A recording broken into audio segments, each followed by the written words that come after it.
Hello, everybody. Welcome back to my channel. My name is Marissa, and I just want to thank you guys all for being here today. Today, we're going to be talking about pet peeves that I have working in the pharmacy. If you work in the pharmacy, pharmacist, pharmacy tech, pharmacy clerk, I'm sure you could relate to some of these. And if you don't, you're probably on the other side picking up your prescriptions. So I think this video is probably just for everybody. Stay tuned because hopefully you could avoid doing these things in the future. So let me start off by saying that I really do love my job in the pharmacy. I really like it. I like it. It's pretty easy. It's like doing the same thing every single day, which sounds depressing, but it's a decent job. It's a decent job for decent money. I like it. If you don't like it, I don't know. But anyway, in honor of me actually getting a new job where I'm going to be interacting less with the customers, let's talk about what I didn't really like about working with the customers or annoying things that customers did. So let's start with things that are kind of annoying when you're picking up. When you're picking up and I'm not even at the pickup window yet, and I haven't even signed in yet. My page is not even open yet, and you just start off by saying 10/24/63. Like, hello, good morning, how are you doing? Let me log in. Or even worse, what's even worse is when you walk up and you just automatically start saying your birthday. And I'm like, give me a second, I'm logging in. And you continue and tell me your birthday and your first and last name after I've already told you to hold on and give me a second. Please, please, please, just let me sign in. You'll save your breath.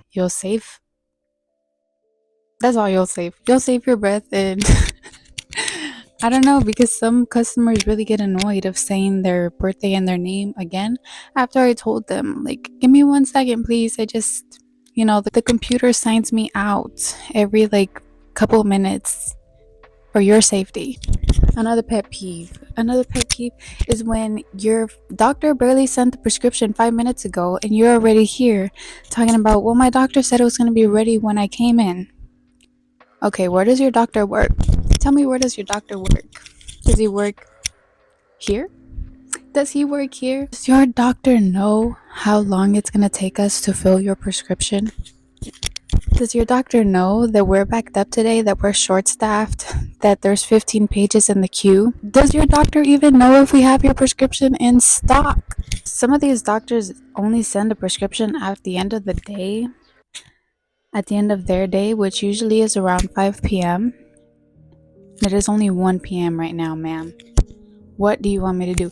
And then they get really, really upset about it. They're like, well, my doctor said, why would my doctor lie to me? I don't know. Why don't you go ahead and call your doctor and ask them why he told you a time when he doesn't work at the pharmacy? I get very passionate about this subject because, why are you arguing with me when your doctor was one who gave you the wrong information?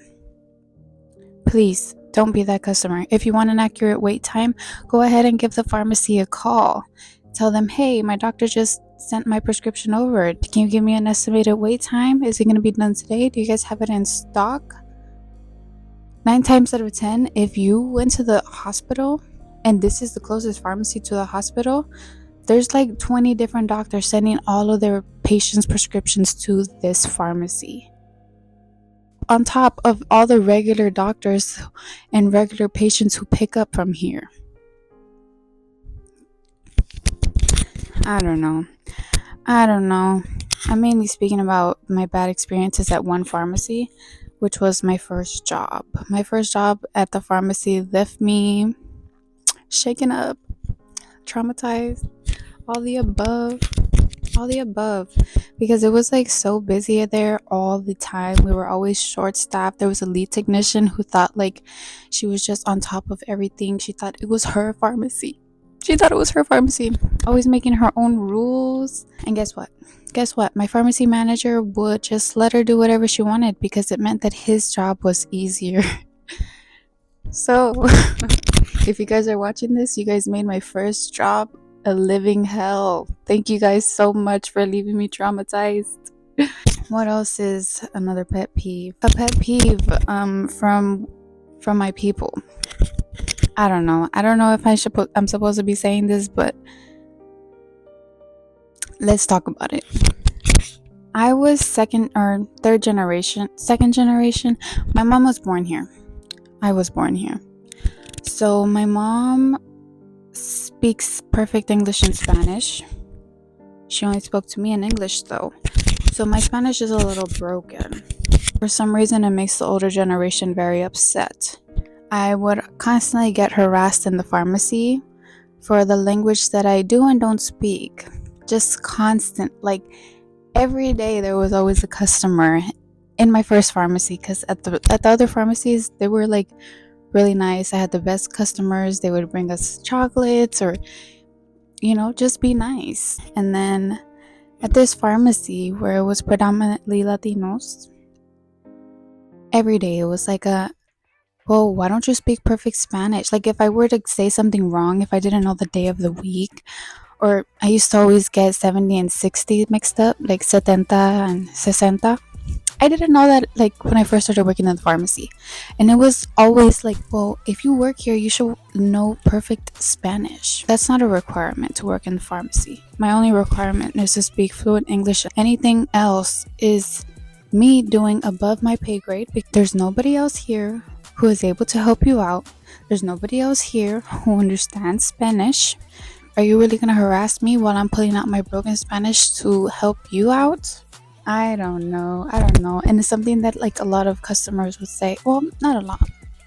I think like two or three customers told me, well, my kids were born here and they speak English and Spanish perfectly.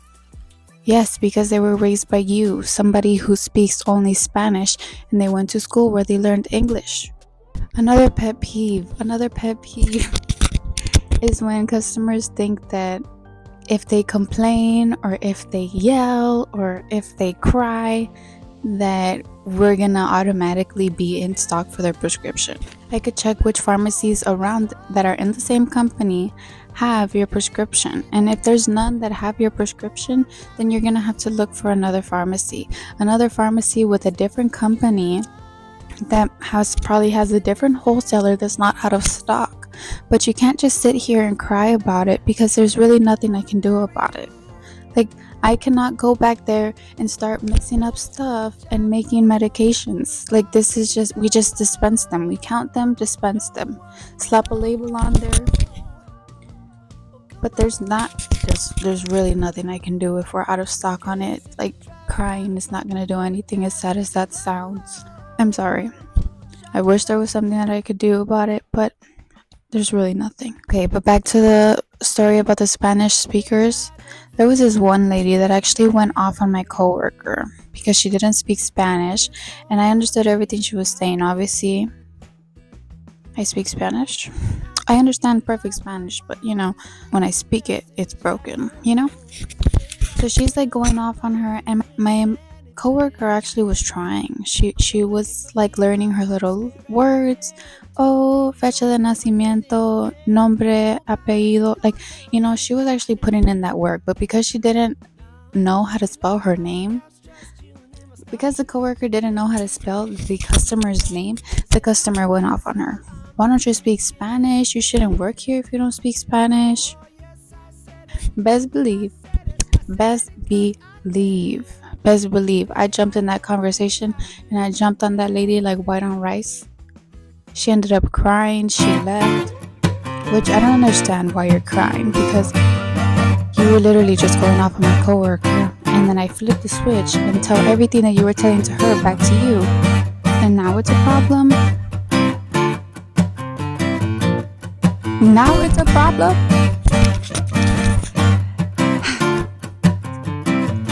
I don't know.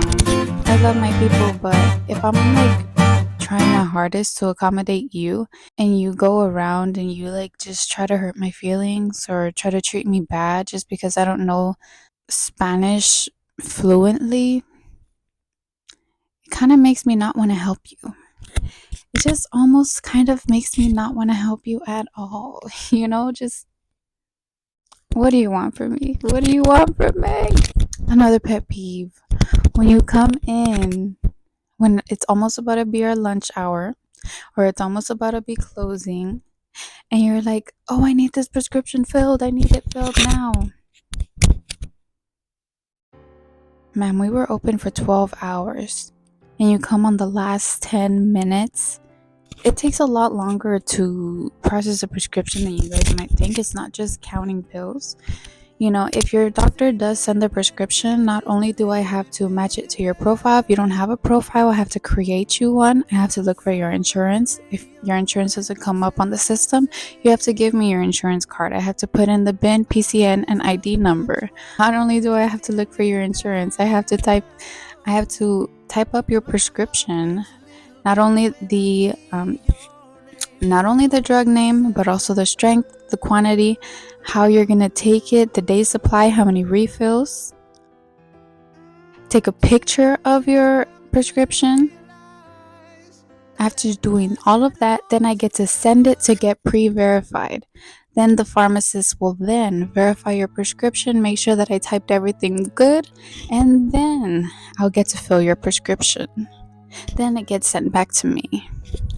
After I pull your prescription off the shelf and I count it up and I fill it and I slap a label on your little vial and top it off and close it good. Then the pharmacist will have to verify your prescription. It's not just a 1, 2, 3 go. Like, well, it kind of is just a 1, 2, 3 go, but it's like it's a little longer than 1, 2, 3 go. I just hope that when I get older, I don't forget the struggle of when I was younger and I had to deal with the older generation. And I hope that when you guys get older, or if you are older, this video helps you out.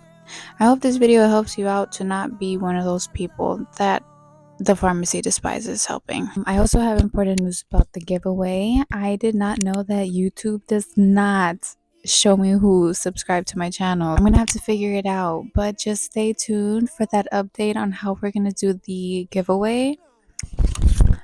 I got this from the Dollar Tree. So it's gonna be my sub count. Currently we are at 3% to 1,000. So here we are. This is gonna look a lot prettier, but I'm so excited to show you guys. This is the goal. The goal is for you guys to reach this little heart. We're right here.